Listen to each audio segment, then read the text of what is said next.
The darkness enveloped the mountains of Montana like an impenetrable veil, while the cries of a baby echoed in the silent forest. Abandoned and defenseless, he was found by a majestic wolf whose golden eyes held ancient secrets. The mysterious animal guided the baby to a family, triggering events that would change their destinies forever. But what no one knew was that this child, Ethan, carried the power of the ancient guardians in his blood, and his awakening would mark the beginning of a battle between light and darkness. Before listening to this true story, remember to subscribe to the channel to hear more exciting stories like this one. The night descended upon the mountains of Montana like a cloak of impenetrable darkness. The biting cold seeped through the branches of the trees, silencing even the most active creatures of the forest. In the midst of this desolate scene, a lonely road wound its way through the vegetation, a silent witness to an act that would change the fate of many. A vehicle abruptly stopped at the edge of the road. The driver's door opened with a creak, and a hooded figure emerged, holding a bundle in their arms. With hesitant steps, they ventured a few meters into the undergrowth. There, with trembling hands, they deposited the bundle on the ground and quickly retreated to the vehicle. The engine roared, and the car disappeared into the night, leaving behind only the echo of its departure and a faint cry that began to rise from the darkness. The bundle stirred, revealing a baby no more than 6 months old. His eyes, large and frightened, opened to the immensity of the night. Little Ethan's cry intensified, resonating in the emptiness of the forest, a desperate call that seemed to summon someone, something that could save him from his terrible fate. It was then that the unexpected happened. From the depths of the forest, a pair of golden eyes shone brightly. A majestic figure emerged from the shadows, a blue-gray wolf, much larger than any biologist had ever catalogued. Its fur shimmered with an almost silver tone under the faint moonlight, and its movements were fluid, almost ethereal. The wolf approached the baby cautiously. Ethan, upon seeing it, held his breath for a moment. His small eyes met those of the animal, and in that instant, something inexplicable occurred. A sensation of warmth and familiarity washed over the baby, as if he recognized in this creature an old friend, a protector. The wolf sniffed the child and, with surprising gentleness, nudged him softly with its muzzle. Ethan extended his tiny hand, touching the animal's soft fur. An infantile laugh escaped his lips, breaking the silence of the night. With a fluid movement, the wolf crouched down, allowing Ethan to settle on its back. The baby instinctively clung to the animal's fur, and together they ventured into the thickness of the forest. As they advanced along hidden paths, the connection between the child and the wolf strengthened. Ethan, despite his young age, felt that he was destined for something great, something that transcended his current understanding. The wolf, for its part, seemed guided by an ancestral purpose, as if it had been waiting for this moment for centuries. At dawn, the first rays of sunlight filtered through the treetops, illuminating a clearing near a crystal-clear river. There, in a modest wooden cabin, Sarah woke up to start her daily routine. Her husband, Jake, was already outside, checking the fish traps they had set the night before. Sarah stepped out onto the porch, stretching and breathing in the fresh morning air deeply. It was then that she saw it, a gigantic wolf emerging from the forest with a baby on its back. The woman froze, unable to believe what her eyes were showing her. "Jake!" she shouted without taking her eyes off the surreal scene in front of her. "Jake, come quick!" Jake ran towards the cabin, fearing the worst. Upon reaching his wife's side, he was equally stunned by the sight. The wolf stopped a few meters away from the couple, and with utmost care deposited the baby on the ground. Ethan, who had slept peacefully during the journey, woke up and began to cry softly. Sarah, overcoming her initial astonishment, took a step forward. The wolf retreated slightly but kept its gaze fixed on the woman. There was something in those golden eyes that conveyed intelligence and purpose. It's a miracle," Sarah whispered, slowly approaching the baby. She took him in her arms, immediately feeling a deep connection with the little one. "Jake, look, he's healthy. How is this possible?" Jake approached, still wary of the wolf watching them. "I don't know, Sarah. But this isn't normal. That wolf..." Before he could finish his sentence, the animal turned around and disappeared into the forest as mysteriously as it had arrived. Sarah and Jake looked at each other, aware that their lives had just changed forever. The baby in Sarah's arms stopped crying and looked at them curiously. "What should we do?" Jake asked, running a hand through his hair in a gesture of concern. Sarah looked at the baby and then at her husband. With determination in her voice, she responded, "We'll take care of him, Jake. This child has come to us for a reason. We can't abandon him." Jake nodded slowly, knowing in his heart that his wife was right. "He'll need a name," he said softly. Sarah smiled, remembering the baby's mysterious journey. "Ethan," she said with certainty. "His name will be Ethan." As the couple entered the cabin with the baby, neither of them noticed the silver medallion hanging around Ethan's neck, partially hidden by the blanket. A medallion with ancient symbols that glowed faintly under the rising sun, as if it held secrets yet to be revealed. What Sarah and Jake didn't know was that their decision to take in Ethan would trigger a series of events that would change not only their lives, but the fate of the entire region. Because Ethan was not an ordinary child, and the wolf that had brought him was not a simple creature of the forest. Both were part of something much bigger, an ancient story that dated back to times forgotten by humanity. As the morning progressed and the couple busied themselves attending to the baby's immediate needs, deep in the forest, the wolf stopped in a hidden clearing. There, under the light filtered by the leaves, its form began to change. For a brief moment, its silhouette became almost human, before returning to its lupine form. It was a reminder that magic and ancient mysteries still existed in the world, and that Ethan was destined to be part of them. In the cabin, Sarah bathed Ethan with warm water from the river, noting with amazement that the baby seemed unusually calm and alert for his age. His eyes, a deep honey color, seemed to contain wisdom beyond his years. Jake, for his part, went out to check the surroundings, looking for any clue about the child's origin or the presence of the mysterious wolf. He found nothing except some enormous footprints that vanished into the thickness of the forest. When he returned to the cabin, he found Sarah softly singing to Ethan, who was looking at her with adoration. The scene moved Jake, reminding him of the child they had lost years ago. Perhaps, he thought, this was the new beginning they had been waiting for. "Sarah," he said softly, "I think we should go to town. We need supplies for the baby, and maybe we should inform the authorities." Sarah hugged Ethan tighter. "What if they take him away from us, Jake? I couldn't bear it." Jake sat next to his wife, putting an arm around her shoulders. "We won't let that happen, but we need to do things right, for Ethan's sake." Sarah nodded reluctantly. She knew her husband was right, but a part of her feared that by leaving the safety of their home in the forest, something could go wrong. As they prepared for the trip to the nearest town, neither of them noticed the figure watching them from the thickness of the forest.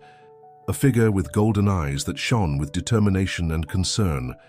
The journey to town would be the first step in a series of events that would test Sarah and Jake's love, loyalty, and courage. And for Ethan, it would be the beginning of a destiny that he couldn't even imagine. As the sun reached its zenith, the couple, with Ethan safely wrapped in a blanket, began their journey towards the town. They were unaware that each step brought them not only closer to the answers they sought, but also to dangers they couldn't yet comprehend. In the heart of the forest, the wolf howled, a long and melancholic sound that seemed to resonate in the air itself. It was a warning, a promise, and a prayer all in one. The adventure had barely begun, and the fate of Ethan, the child of the forest, was about to unfold in ways that no one could have foreseen. The path to the town of Whitefish wound through the dense Montana forest. Sarah and Jake advanced cautiously, taking turns carrying little Ethan. The baby, surprisingly, remained calm, his curious eyes absorbing every detail of the lush landscape surrounding them. After several hours of walking, the first signs of civilization began to appear. Adobe houses with red tiles peeked out from among the vegetation, and the murmur of human voices gradually replaced the sounds of the forest. As they entered the town's central square, Sarah and Jake stopped, unsure of how to proceed. The locals looked at them curiously. It wasn't common to see the couple who lived in the forest, much less with a baby. "Where should we go first?" Sarah whispered, cradling Ethan protectively against her chest. Jake scanned the square and pointed towards a modest building with a red cross on the facade. "The clinic. We should make sure Ethan is healthy." As they headed towards the clinic, they didn't notice a middle-aged man observing them from the shade of a tree. His eyes narrowed at the sight of the baby, and he quickly pulled out a cell phone, dialing a number with trembling fingers. At the clinic, they were greeted by Dr. Emily Carter, a woman in her 50s with a kind smile and piercing eyes. "What brings you here?" she asked, as she examined Ethan with expert hands. Sarah and Jake exchanged a glance before Jake answered, "We found him out in the forest. A wolf brought him to our cabin." The doctor paused her examination for a moment, looking at them with disbelief. "A wolf? That's unusual." "We know it sounds incredible," said Sarah, "but it's the truth. We don't know where he comes from or who his parents are." Dr. Carter nodded slowly, turning her attention back to the baby. "Well, I can tell you that this little one is surprisingly healthy. However," her voice trailed off as she noticed something around Ethan's neck. Carefully, she pulled out the silver medallion that had been hidden under the blanket. "This is extraordinary," she murmured, examining the symbols engraved on the metal. "What is it?" asked Jake, leaning in to get a better look. "These symbols, they're ancient. They seem to be of Native American origin, but there's something different about them." The doctor seemed both fascinated and disturbed. "I think you should talk to old John. He's the local historian and expert in Native American culture. He might be able to shed some light on this." Just as the doctor finished speaking, a commotion was heard outside the clinic. The door burst open, and a group of armed men entered, led by an individual with a deep scar across his face. "There it is," growled the scarred man, pointing at Ethan. "That's the child we're looking for." Sarah hugged Ethan tightly, while Jake protectively placed himself in front of them. Dr. Carter, surprised but resolute, stood between the armed group and the family. "Who are you?" she demanded. "You can't barge into my clinic like this." The scarred man smiled, but the gesture didn't reach his cold eyes. "I'm Richard Vega, and that child belongs to us. He's been stolen from us." "That's a lie," Sarah snapped. "We found him abandoned in the forest." Richard took a step forward, his gaze fixed on the medallion hanging from Ethan's neck. "Ah, I see he still has the medallion. That proves he's ours." The tension in the room was palpable. Jake, desperate, searched for a way out, while Sarah held Ethan with all her strength. Dr. Carter, however, remained calm. "Mr. Vega," she said firmly, "if you have any claim on this child, you must make it through the appropriate legal channels. I will not allow you to take a patient from my clinic under threat." Richard seemed to consider his options for a moment. Finally, he gestured to his men to back off. "Very well, Doctor, but this isn't over. We'll be back with the authorities." When the group withdrew, a tense silence fell over the clinic. Ethan, who had remained surprisingly calm throughout the incident, began to cry softly. "You have to leave," Dr. Carter said urgently. "Those men will be back, and I don't think the local authorities can protect you." "But where will we go?" asked Sarah, rocking Ethan to calm him. The doctor thought for a moment. "Go to old John. He lives on the outskirts of town, near the Native American ruins. He'll be able to help you and maybe decipher the mystery of that medallion." Jake nodded, making a decision. "Thank you, Doctor. We'll leave right now." As the couple prepared to leave through the clinic's back door, Dr. Carter stopped them one last time. "Be careful. There's something special about that child. Protect him." Sarah and Jake exchanged a look of determination. With Ethan safe in their arms, they ventured into the town's streets, seeking the path to old John's house and, unknowingly, towards a destiny that would change their lives forever. As they walked away, they didn't notice the figure of the blue-gray wolf following them discreetly, moving between the shadows of the buildings. Its golden eyes shone with a mixture of concern and determination. The adventure had only just begun, and the dangers that lurked were greater than anyone could imagine. As the sun began to descend on the horizon, tinting the sky with orange and purple hues, Sarah and Jake hurried along the paths leading to the outskirts of town. The weight of the day's events and the uncertainty of the future weighed on them, but the presence of Ethan in their arms gave them a strength they didn't know they possessed. They arrived at a small hut surrounded by lush trees and plants. An elderly man with weathered skin and wise eyes was waiting for them at the entrance, as if he had anticipated their arrival. "I've been expecting you," said old John, his voice surprisingly strong for his advanced age. "The wind whispered to me that you would come seeking answers." Sarah and Jake looked at each other, surprised. How could he know they were coming? "Come in," the old man continued, gesturing towards the interior of the hut. "We have much to discuss and time is short." As they entered, a distant howl echoed through the forest, as if the mysterious wolf agreed with the old man's words. Night was falling over Montana, and with it ancient secrets began to awaken. The interior of Old John's hut was illuminated by the warm light of candles and a low fire burning in the center. The walls were covered with ancient Native American tapestries and shelves filled with books and artifacts. The aroma of sage and herbs filled the air, creating a mystical and comforting atmosphere. Old John guided them to cushions arranged around the fire. "Sit," he said in a soft but firm voice, "and show me the child and the medallion." Sarah, still cautious, uncovered Ethan and showed the medallion to the old man.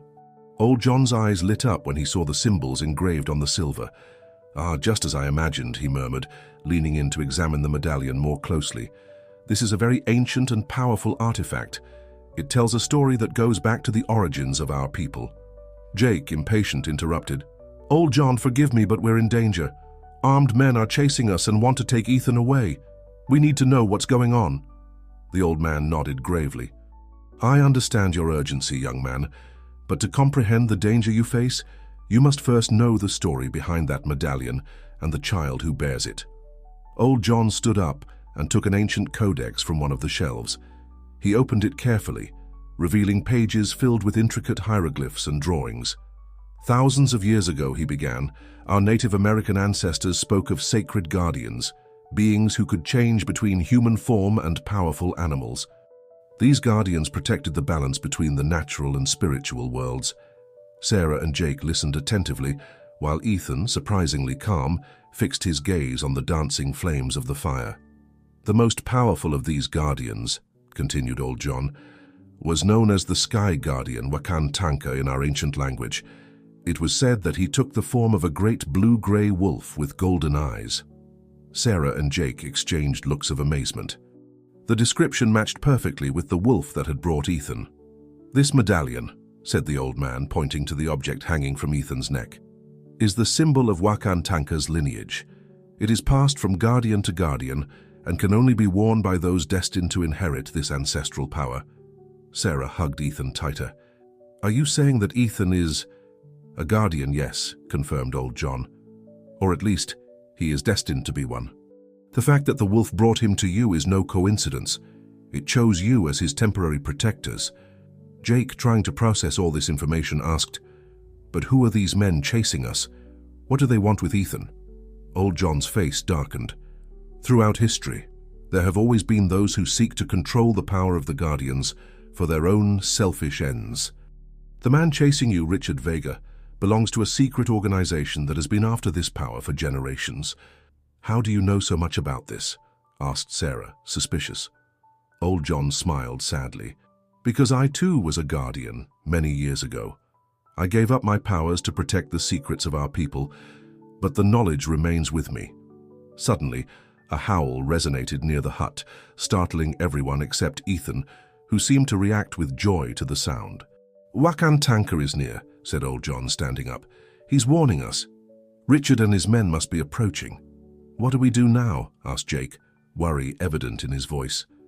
Old John went to a corner of the hut and moved a heavy rug, revealing a hidden trapdoor. "You must go. This passage will lead you to the nearby Native American ruins. There you will find an ancient temple. Look for the Guardian's chamber and use the medallion to open it. Inside you will find answers and, I hope, protection." Sarah and Jake hurried towards the trapdoor.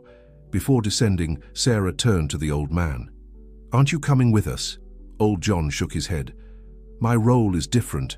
I will delay Richard and his men. Go quickly." As the couple descended through the secret passage with Ethan, Old John closed the trapdoor and covered it again. Just then, loud knocks were heard on the hut's door.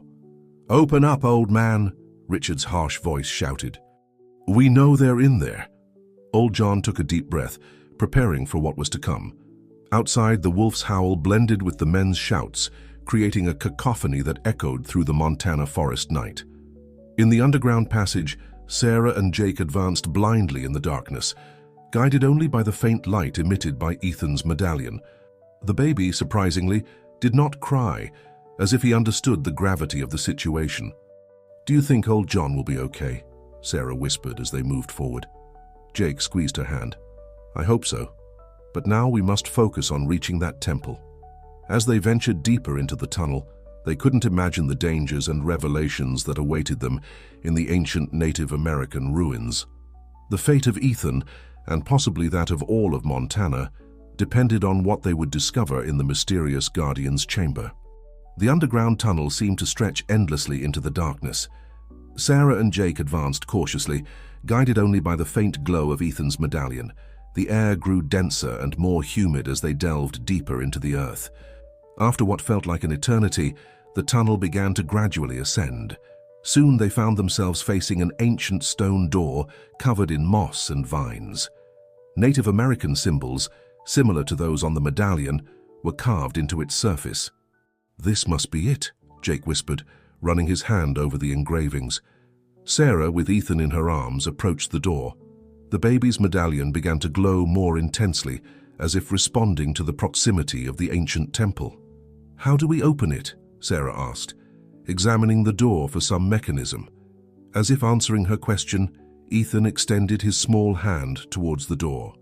The medallion touched one of the symbols, and to Sarah and Jake's amazement, the door began to move, opening with an ancient creak.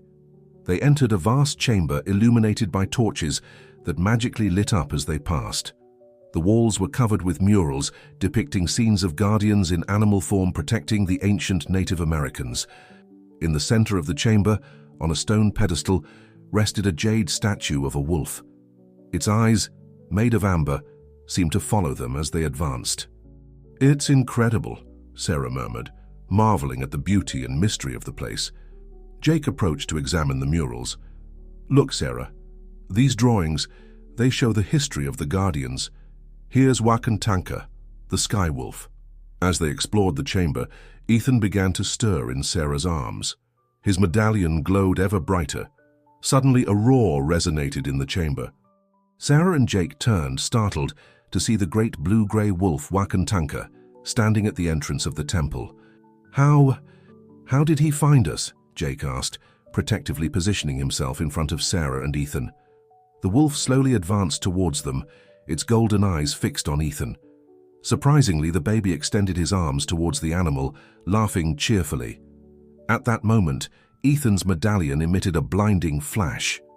When the light dissipated, where the wolf had been, there now stood a tall, noble-looking man with blue-gray hair and golden eyes. "Do not fear," said the man in a deep and reassuring voice. "I am Wakantanka, the guardian who has protected Ethan since his birth." Sarah and Jake were stunned. Wakantanka approached and gently caressed Ethan's head. "The time has come for you to know the truth," Wakantanka continued. "Ethan is not an ordinary child. He is the last of a line of powerful guardians, destined to maintain the balance between the natural and spiritual worlds." "But why was he abandoned?" Sarah asked, still protectively hugging Ethan. Wakantanka sighed heavily. "His parents were guardians, like me. They were pursued by Richard and his organization, which seeks the power of the Guardians for their own dark purposes. In a final act of desperation and love, they entrusted Ethan to me to protect him and bring him to a safe place." Jake, processing all this information, asked, "And you chose us to take care of him?" Wakantanka nodded. "I saw in you pure and brave hearts. Ethan needed the love of a family while he grew and developed his powers." Before they could ask more questions, a rumble shook the temple. Voices and footsteps could be heard approaching. "Richard has found us," Wakantanka growled, his eyes glowing with fury. "We must protect Ethan at all costs." Sarah hugged Ethan tighter. "What can we do? We don't have powers like you." Wakantanka headed towards the jade statue in the center of the chamber. "There is a way, but it involves a great sacrifice and responsibility. One of you can become the new temporary guardian, receiving part of my powers to protect Ethan." Sarah and Jake looked at each other, a silent decision passing between them. "I'll do it," Jake said with determination. Wakantanka nodded gravely. Approach the altar and place your hand on the statue. The process will be painful, but it will give you the power to face Richard and his men. As Jake approached the altar, the footsteps grew louder. Sarah, with Ethan in her arms, watched with a mixture of fear and hope. Wakantanka began to recite an ancient Native American chant, his eyes glowing with a supernatural light. The jade statue began to emit a greenish glow. Just as Jake was about to touch the statue, the temple door exploded. Richard and his men burst into the chamber, weapons in hand. "Stop!" Richard shouted. "The child and the power of the Guardians belong to us." Wakantanka stood between the invaders and the family. "Jake, now!" he roared. With a decisive movement, Jake placed his hand on the jade statue. A flash of green light enveloped him, and a scream of pain escaped his lips. The chamber filled with a palpable energy. The fate of all hung by a thread, and the battle for Ethan's future was about to begin. A green glow enveloped Jake, lifting him off the ground. His cry of pain transformed into a deep and powerful roar that made the walls of the temple tremble. Sarah watched with a mixture of awe and terror as her husband's body began to change. In a matter of seconds, where Jake had been standing, there now stood an imposing black jaguar with bright green spots. His eyes, the same jade green as the statue, fixed on Richard and his men. Richard stepped back, momentarily disconcerted. "Impossible! Shoot!" he ordered his men. Before they could pull the triggers, Jake Jaguar launched himself at them with supernatural speed. With swipes and roars, he disarmed several men in a matter of seconds. Wakantanka, still in his human form, joined the battle. His movements were fluid and lethal, dodging bullets and taking down enemies with an almost hypnotic grace. Sarah, protecting Ethan, took shelter behind a column. The baby, surprisingly, wasn't crying. His eyes were fixed on the battle, as if he understood what was at stake. In the midst of the chaos, Richard managed to sneak towards Sarah. "Give me the child," he shouted, extending his hands towards Ethan. But before he could reach him, a figure interposed between them.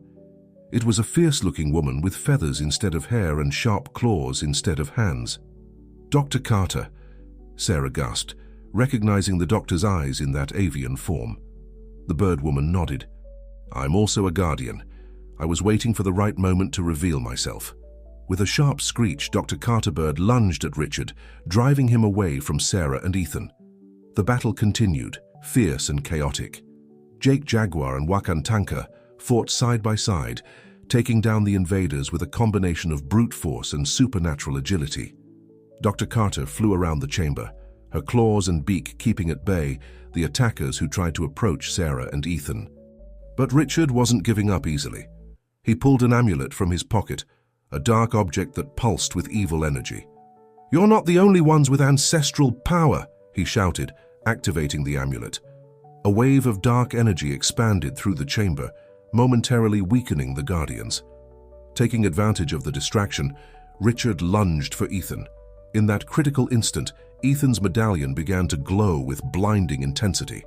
A barrier of golden light formed around the baby and Sarah, repelling Richard and his dark magic. Wakantanka, recovering from the attack, roared, "The power of the true Guardian surpasses any dark trick, Richard. Surrender now." But Richard, his eyes bloodshot with anger and frustration, wasn't willing to yield. He raised his weapon, aiming directly at Ethan. "If I can't have his power, no one will."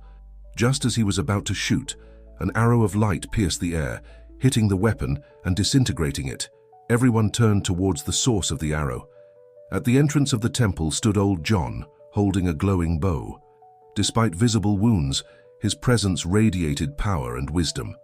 "It's over, Richard," he said firmly. Taking advantage of the distraction, Jake Jaguar pounced on Richard, pinning him to the ground. Richard's remaining men, seeing their leader defeated, threw down their weapons and surrendered. Gradually, calm returned to the chamber. Jake returned to his human form, staggering from the effort. Sarah ran to his side, embracing him with Ethan between them. Wakantanka approached the family, his expression a mixture of relief and concern. "You have shown incredible courage," he said, "but this is only the beginning. The path that awaits you is full of challenges and dangers." Old John, leaning on his bow, added, "Ethan's destiny is intertwined with the future of our world. He will need guidance, protection, and above all, love. Sarah and Jake looked at Ethan, whose eyes shone with wisdom beyond his age. They knew that their lives had changed forever, but they also knew that together they could face any challenge. "We will protect him," Sarah said with determination. "He's our son now, guardian or not." Jake nodded, still recovering from his transformation. "We'll teach him to use his powers for good, as you have done." Wakantanka smiled, a rare expression on his normally serious face. "Then so be it. The new era of the Guardians has begun." As the sun began to filter through the ancient windows of the temple, illuminating the chamber with a golden light, everyone felt they were on the brink of something great, something that would change the course of history. Ethan, the guardian child, would be at the center of this new era, and his adoptive family would be there to guide him every step of the way. But as they celebrated their victory, none of them noticed the shadow that slipped out of the temple, taking Richard's dark amulet with it. The battle might have ended, but the war for the fate of the world had only just begun. The days following the battle in the temple passed in a whirlwind of activity and adaptation. Sarah and Jake, along with Ethan, settled into a hidden cabin deep in the Montana forest, protected by ancient Native American enchantments and the constant vigilance of Wakantanka and Dr. Carter. Jake struggled to understand and control his new powers. Every morning under Wakantanka's tutelage, he practiced transforming into a jaguar, learning to master not only his physical form, but also the heightened instincts and senses that came with it. "Breathe deeply," Wakantanka instructed as Jake strained to maintain his animal form. "The Guardian's power flows through you, but you must be the one to direct it, not the other way around." Sarah, for her part, immersed herself in the study of ancient Native American texts, searching for clues about Ethan's destiny and the nature of his powers. Dr. Carter, in her human form, helped her decipher the complex hieroglyphs. "Each symbol tells a story," the doctor explained, pointing to an intricate glyph, "and Ethan's story is intertwined with that of all the Guardians who preceded him." Meanwhile, Ethan grew at an accelerated rate, both physically and mentally. Within a few months, he was already walking and babbling words in a mixture of English and ancient Native American languages. His eyes, which now alternated between a warm brown and a brilliant gold, seemed to contain millennial wisdom. One afternoon, as Sarah read a story to Ethan, the little one extended his hand towards a ray of sunlight filtering through the window. To his adoptive mother's amazement, the ray seemed to solidify, forming a small sphere of light in Ethan's palm. "Jake!" Sarah called, her voice a mixture of excitement and concern. "Come see this!" Jake came running in, still panting from his training session. Seeing the sphere of light, his eyes widened. "It's incredible," he murmured. Wakantanka, who had followed Jake, observed the scene with an expression of serene satisfaction. "The power of the sun," he said. "A rare gift, even among Guardians. Ethan is beginning to manifest his abilities." The following months were a constant challenge. While Sarah and Jake strived to raise a child with ever-growing powers, they also had to remain alert for any sign of danger. Although Richard had been captured, his organization remained active, tirelessly searching for the guardian child. Old John visited regularly, bringing news from the outside world and new ancient texts to study. On one of these visits, his expression was graver than usual. "There have been sightings," he said, his voice laden with concern, "dark creatures on the edges of the forest. I believe Richard's amulet has fallen into the wrong hands." This news brought a new urgency to their situation. Wakantanka intensified Jake's training, while Dr. Carter began teaching Sarah the fundamentals of defensive magic. Ethan, oblivious to the growing tension, continued exploring his powers with the innocence and curiosity typical of a child. One day, while playing in the cabin's backyard, he managed to grow a small tree in a matter of minutes, his delighted laughter mixing with his adoptive parents' amazement. But it wasn't all training and worry. There were moments of joy and family bonding. Nights around a campfire, where Wakantanka recounted ancient Native American legends. Picnic days in secret forest clearings, where Ethan learned to communicate with animals under Dr. Carter's watchful gaze in her bird form. However, the peace was fragile and everyone was aware of it. One night, as the family slept, a heart-rending howl broke the silence of the forest. Wakan Tanka, who was standing guard, immediately tensed. "They're here," he growled, his golden eyes glowing in the darkness. Jake woke with a start, his body already beginning to transform into a jaguar. Sarah hugged Ethan, who, surprisingly, remained calm, his eyes fixed on the cabin door. Outside, shadows moved among the trees, grotesque figures that seemed to be made of pure darkness. Richard's amulet had awakened ancient and malevolent forces, and now they were coming for Ethan. Wakan Tanka turned to the family, his expression a mixture of determination and regret. "The time has come," he said. "We must take Ethan to the heart of the forest, to the place where the Guardian's power is strongest." Sarah nodded, clutching Ethan to her chest. Jake, now fully transformed into a jaguar, roared defiantly into the night. As they prepared to flee, Ethan extended his small hand towards the door. For an instant, a barrier of golden light enveloped the cabin, keeping the dark creatures at bay. "Incredible," murmured Dr. Carter, who had just arrived in her bird form. "His powers are growing faster than we thought." There was no time to marvel. With Wakan Tanka leading the way, the family ventured into the thickness of the forest, leaving behind the safety of their home. The fate of Ethan, and possibly that of the entire world, depended on what they would find in the heart of the Montana jungle. The night was dark, but the path before them was illuminated by hope and determination. The true test of the young guardian was about to begin. The night seemed to envelop the small family as they ventured deeper and deeper into the thickness of the Montana forest. Wakan Tanka led the way, his wolf form moving gracefully through the vegetation. Jake, still in his jaguar form, carried Sarah on his back, who in turn held Ethan firmly against her chest. Dr. Carter soared above the group, her bird eyes scanning the darkness for any threat. The sound of the dark creatures pursuing them grew more distant, but no one dared to lower their guard. Ethan, surprisingly awake and alert for a child his age, kept his golden eyes fixed on the path ahead, as if he could see something that the others couldn't perceive. After what felt like an eternity, the group reached a clearing in the heart of the forest. In the center stood a colossal tree, its branches reaching towards the starry sky as if trying to embrace the moon itself. The tree's bark glowed with ancestral symbols that pulsed with a faint light. Wakan Tanka stopped in front of the tree and returned to his human form. "We have arrived," he announced, his voice filled with reverence. "This is the Tree of the Guardians, the nexus of all the mystical power in this land." Sarah dismounted from Jake's back, who also resumed his human form. Dr. Carter landed beside them, transforming into her human appearance with a flash of feathers. "What do we do now?" Sarah asked, clinging to Ethan. Before Wakan Tanka could answer, Ethan began to stir in his adoptive mother's arms. His eyes glowed with supernatural intensity, and he extended his small hands towards the tree. "I think Ethan knows," Dr. Carter murmured, observing the child with amazement. Carefully, Sarah approached the tree, allowing Ethan to touch the glowing bark. The moment the child's fingers made contact with the tree, a wave of golden energy expanded throughout the clearing, illuminating the night as if it were day.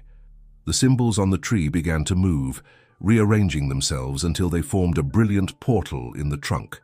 Through it, an ethereal space could be seen, filled with lights and colors that defied description. "The realm of the Guardians," Wakan Tanka whispered in awe. "Ethan has opened the way." But before they could take a step towards the portal, a deafening roar filled the air. The dark creatures had arrived, surrounding the clearing with their grotesque and threatening forms.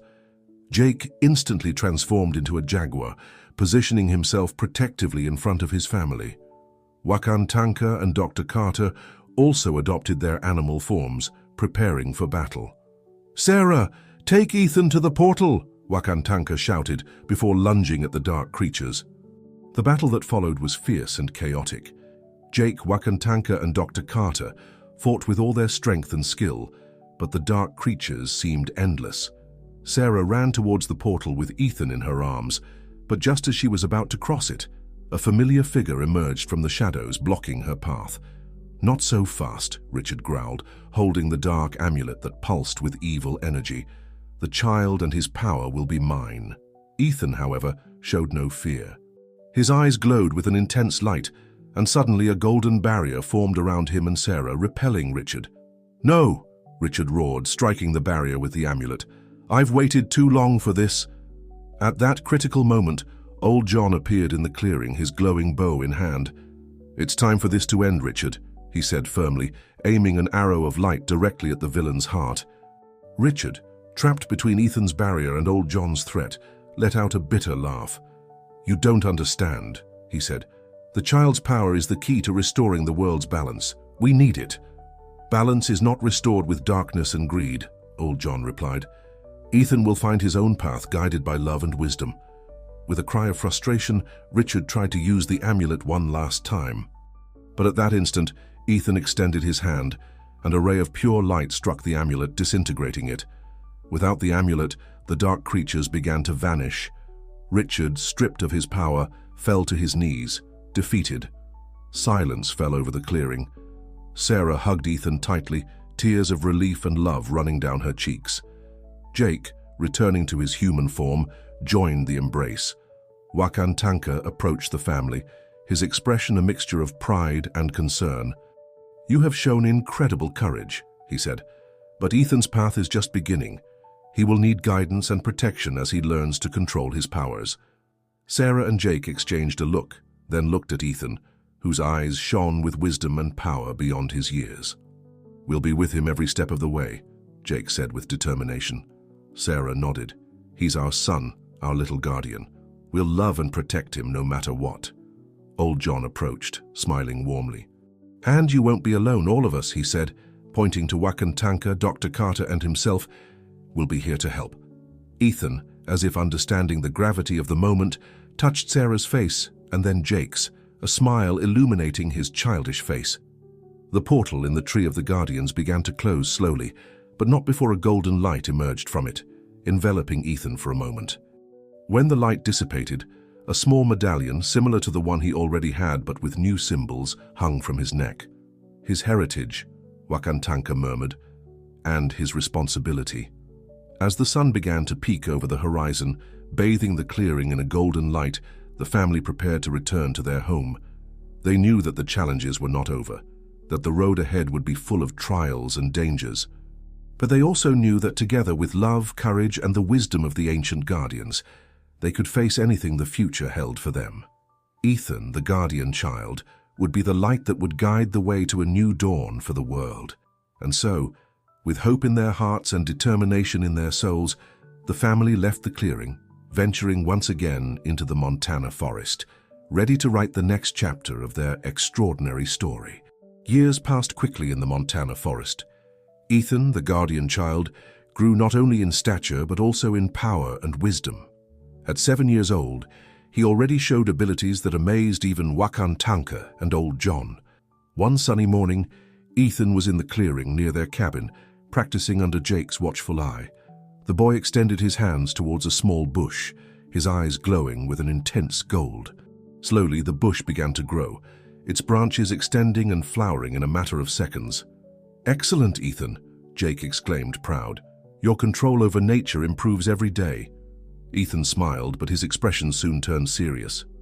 "Dad, do you think I'll ever be able to do more than just make plants grow?" Jake knelt beside his adoptive son. "Ethan, your powers are an extraordinary gift. In time, you'll discover everything you're capable of doing. But remember, with great power comes great responsibility." At that moment, Sarah came out of the cabin carrying a tray with refreshments. "How's the training going?" she asked with a smile. Before they could answer, a flash of light caught their attention. Wakantanka appeared in the clearing, his expression grave. "We have trouble," he announced. "I've detected a disturbance in the natural balance. Something dark is moving in the depths of the forest." The family exchanged worried glances. Since Richard's defeat, they had enjoyed years of relative peace, but they always knew that new threats could arise. "What should we do?" Sarah asked, instinctively moving closer to Ethan. Wakantanka looked at the boy. "Ethan must continue his training, but with greater intensity. It's time for him to learn about his other gifts." "Other gifts?" Ethan asked, his eyes shining with curiosity. The guardian nodded. "Your connection with nature is just the beginning. You have the potential to control the elements, communicate with the spirits of the forest, and even travel between dimensions." Ethan listened in amazement while Sarah and Jake exchanged looks of concern and pride. "We'll begin tomorrow at dawn," Wakantanka continued. "Old John and Dr. Carter will come to help with your training." That night, as Ethan slept, Sarah and Jake discussed in low voices near the fire. "He's growing so fast," Sarah whispered. "Sometimes I forget he's not a normal child." Jake nodded, taking his wife's hand. "Normal or not, he's our son, and we'll do everything possible to protect and guide him." The next day, Ethan's intensive training began.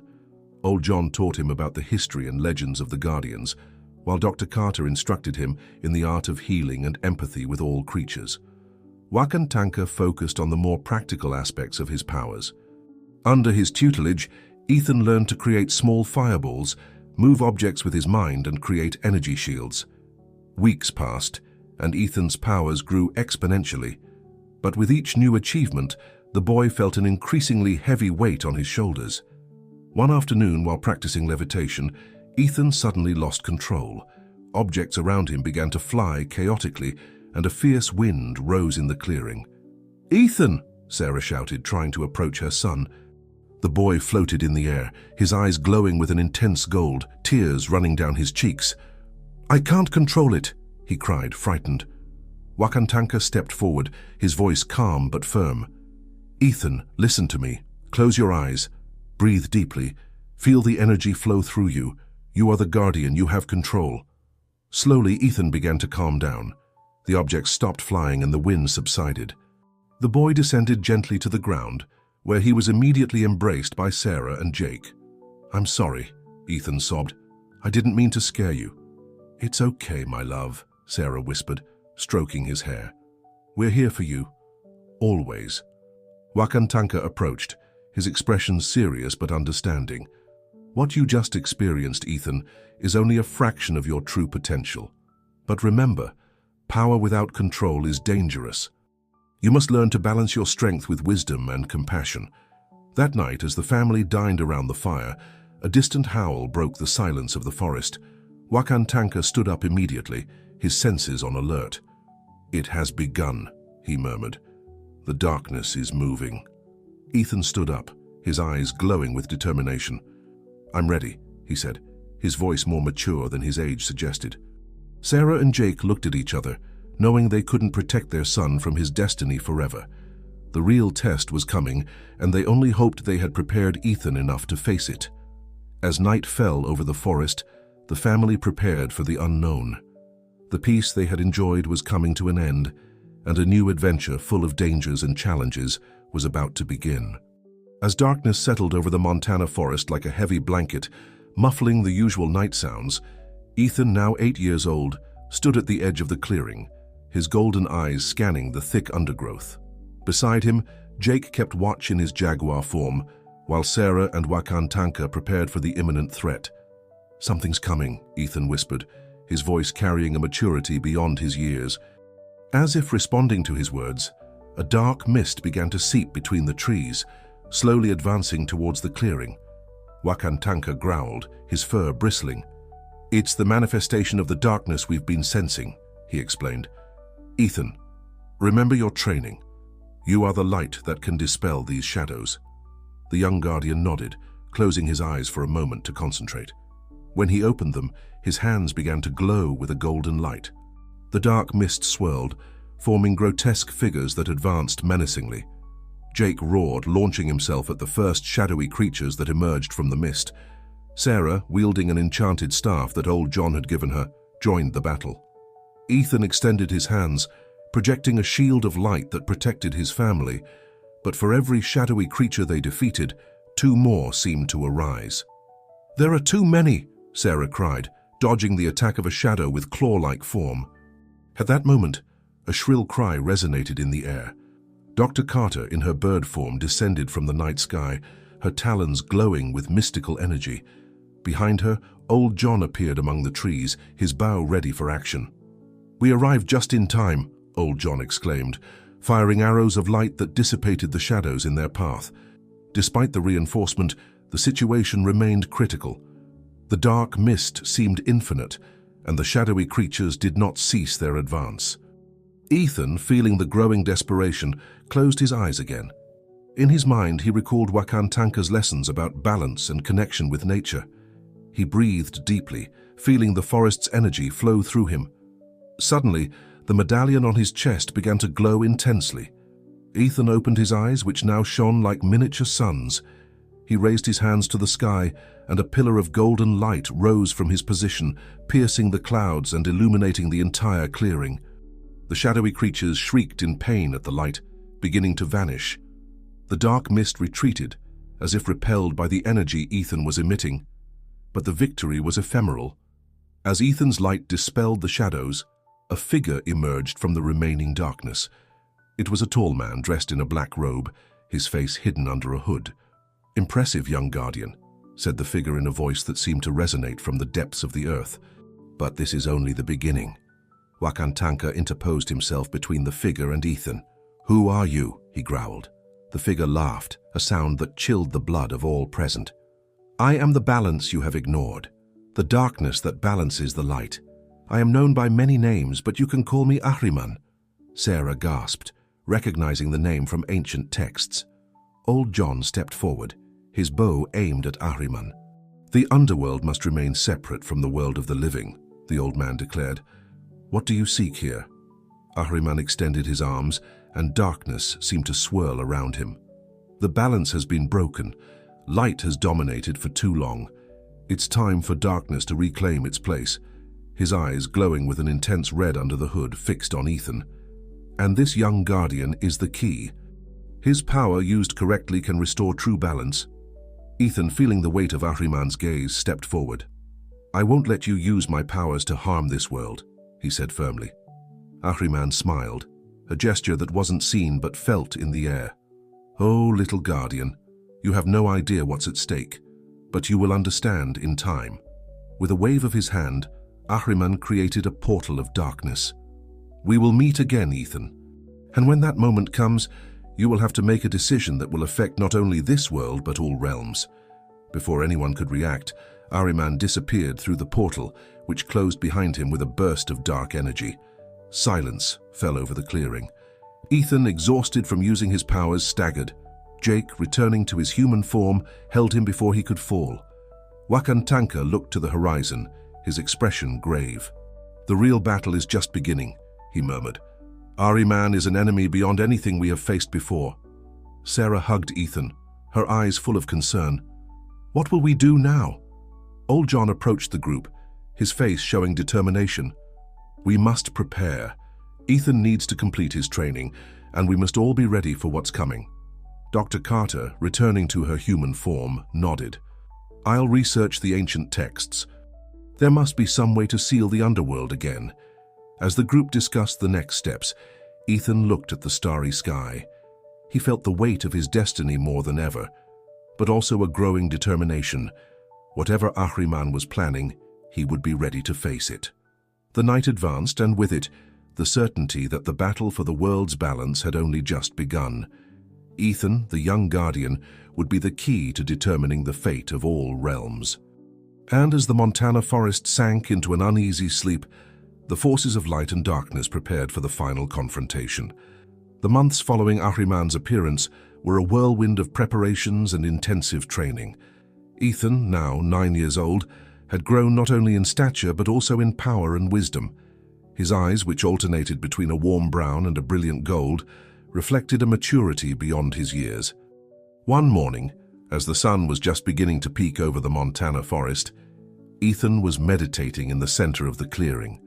Around him, flowers and plants grew and withered in accelerated cycles, responding to the energy emanating from the young guardian. Wakantanka, observing from the edge of the clearing, nodded in approval. "He has progressed more than we expected," he murmured to Sarah and Jake, who were at his side. "But will it be enough?" Sarah asked, worry evident in her voice. Before Wakantanka could answer, the sky suddenly darkened. An icy wind blew through the clearing, and the air filled with spectral whispers. Ethan opened his eyes, standing up. "He's here," he said in a serene voice. A portal of darkness opened in the center of the clearing, and from it emerged Ahriman, his presence even more imposing and threatening than before. "Our young guardian," Ahriman smiled, his voice resonating with ancient power. "I see you've been preparing, but do you truly understand the role you must play?" Ethan took a step forward, his medallion glowing intensely. "I understand more than you think, Ahriman. I know you seek to restore balance, but your method will only bring destruction." Ahriman laughed, a sound that made the earth tremble. "Destruction? No, little one. I seek renewal. The world needs darkness to appreciate light. It needs death to value life." At that moment, Old John and Dr. Carter emerged from the forest, joining the group. "Ethan," Old John called, "remember what we discovered in the ancient texts. True balance is not about light against darkness, but harmony between both." Ethan nodded, his eyes glowing with determination. He extended his hands, and from them emanated a light that was neither blinding nor dim, but a perfect blend of clarity and shadow. "Ahriman," Ethan said, his voice charged with power. "We don't need to choose between light and darkness. Both are part of the natural balance." Ahriman seemed to hesitate for a moment, but then shook his head. "You are naive, Guardian. The world needs a reminder of the power of darkness." With a gesture of his hand, Ahriman opened multiple portals around the clearing, from which emerged creatures from the underworld. The battle that followed was intense and chaotic. Jake, in his jaguar form, and Wakantanka fought against the spectral creatures. Sarah and Dr. Carter combined their skills to create protective barriers, while Old John fired arrows of light that dissipated the shadows. Ethan, at the center of the chaos, maintained his concentration. His body began to glow, emitting waves of energy that affected both the creatures of darkness and his allies. "What are you doing?" Ahriman roared, feeling his power fluctuate. "I'm restoring true balance," Ethan replied. "It's not about light defeating darkness or vice versa. It's about finding harmony between both." With a cry that resonated across dimensions, Ethan released an explosion of pure energy. The wave expanded, touching everyone present. The underworld creatures vanished, but not with pain, rather as if finding peace. Ahriman fell to his knees, his form fluctuating between that of the fearsome lord of the underworld and a wise old man. I had forgotten," he murmured, his voice losing its threatening tone. "The true purpose of the underworld is not to threaten the living, but to be part of the natural cycle." Ethan approached Ahriman, extending his hand. "There is no light without darkness, no life without death. Both realms are necessary for balance." Ahriman took Ethan's hand, and at that moment, a warm light enveloped them both. When it dissipated, Ahriman had regained a nobler form, and his eyes, though still deep and dark, no longer conveyed threat. "You have demonstrated wisdom beyond your years, young Guardian," Ahriman said, bowing his head in respect. "Balance has been restored, and with it, my true purpose." With a gesture, Ahriman opened a new portal, but this one was not of pure darkness, rather a swirl of light and shadow in perfect balance. "I must return to the underworld, but no longer as an enemy of the living, but as a guardian of the natural cycle." Before departing, Ahriman looked at Ethan one last time. "Your path as a guardian is just beginning, Ethan. There will be more challenges to come, but I trust you will maintain the balance." With these words, Ahriman crossed through the portal, which closed behind him with a soft flash. Silence fell over the clearing. Sarah and Jake ran to embrace Ethan, tears of pride and relief in their eyes. Wakantanka, Old John, and Dr. Carter approached, their faces showing amazement and respect. "You did it, Ethan," said Wakantanka, his voice charged with emotion. "You have fulfilled your destiny as a guardian and restored balance in a way none of us could have imagined." Ethan smiled, tired but satisfied. "I didn't do it alone," he said, looking at his family and mentors. "All of you taught me, guided me, and gave me the strength to face this challenge." Old John put a hand on Ethan's shoulder. "This is just the beginning, young Guardian. The world will always need those who maintain balance." As the sun rose over the Montana forest, bathing the clearing in golden light, Ethan looked around. The forest seemed more alive than ever, vibrating with energy that was both luminous and profound. "I'm ready," Ethan said, his eyes shining with determination and hope. "Whatever the next challenge may be, we'll face it together, maintaining the balance and protecting both the light and darkness that exists in all of us. And so, as the family and their allies prepared for the future, they knew that although they had closed an important chapter, the story of Ethan, the guardian of balance, was just beginning. The Montana forest would keep its secrets, and the world would continue turning, always in the delicate balance between light and shadow, life and death, day and night.